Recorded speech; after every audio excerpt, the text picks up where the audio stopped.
Today in the program, we're going to talk to a man who suffered a 20-foot fall from a ladder at work and ended up on multiple pharmaceuticals that created other serious health issues.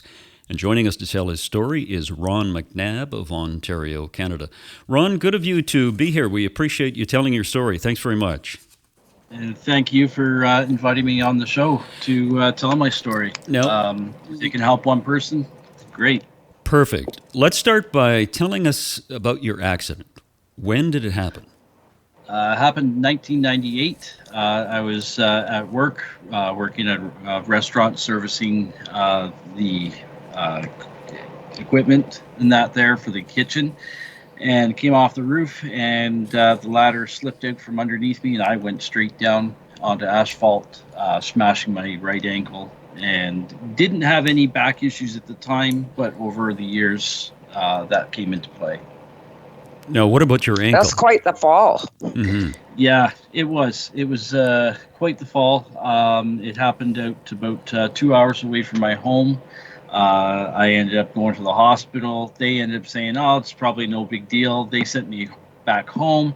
I got a call from a different hospital closer to where I was living. And they said, "You need to come in." And the orthopedic surgeon at the time wasn't sure if they were going to be able to save my foot or not. You're kidding? Wow. Yeah, not kidding. Thankfully, she did. Yeah. Do have some bone loss as a result, though, of that. So, Ron, tell us about what occurred after that, how your health deteriorated over the years. Over the years, just I guess with the strain of the injury and walking, with it being a weight-bearing joint, my back got affected. I continued working for many years. I ended up switching into office work to get away from the physical manual labor, and continued to do that up until 2014, when unfortunately my health got so bad, affecting my mental health. My back was even worse. Ended up being diagnosed with severe spinal stenosis down in the lower back, causing nerve impingements and neuropathic pain in my feet. And it's just got progressively worse. I had been on so many different medications to try to deal with the symptoms of one thing, and it would cause issues with something else. So I was on that pharma train of one pill after another. Yeah, how many pills were you on a day? Got up to the point where I was on 23 pills a day. 23? So you started this pill regime right after your fall? Not initially. I was always very careful using, never, actually, I'll clarify that. I was always used prescribed medications, never abused the dosages or whatever, but yet I had issues. Didn't realize it through the fog of it all until afterwards. But initially, using just Percocets and such as needed, but as my health got worse, it increased to another medication, and then another, and then another, and then another, until I was on about 7 different medications. It's interesting. Your story is very similar to a fellow we interviewed, Russell Longhammer from Dallas, who fell when he was working during a winter storm in Dallas and injured his back. And he was on pharmaceuticals for quite some time.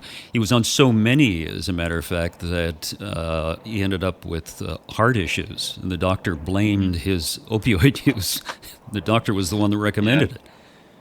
Yeah. How did these drugs make you feel? Horrible. Everyday life was literally a living hell. Constant daily suicidal thoughts and ideations that just wouldn't go away. I basically ballooned up to 230 pounds. I'm 5'3". I went up to 230 pounds, remained sitting in a recliner most of the day. Whenever I did need to get around, I used the aids of a mobility scooter and cane.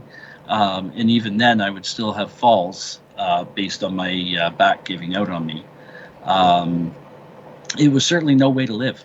And the side effects of the medications just made everything worse. I ended up having a really bad reaction to hydromorph in early 2020. And that was when, March 2020, I decided that I'm going to get off of all the pills and use solely cannabis. And I've remained doing that so far, with the exception of a short period of time in December 2020 when I had hernia surgery. Ron, had you used cannabis at all prior to then? 2017 is when I began using cannabis. 2015, I had that started to become part of the discussion whether that might be an option for me. Discussion between my wife and I. A childhood friend of hers had contacted us that we still remained in contact with from time to time, even to this day. Had mentioned about cannabis oil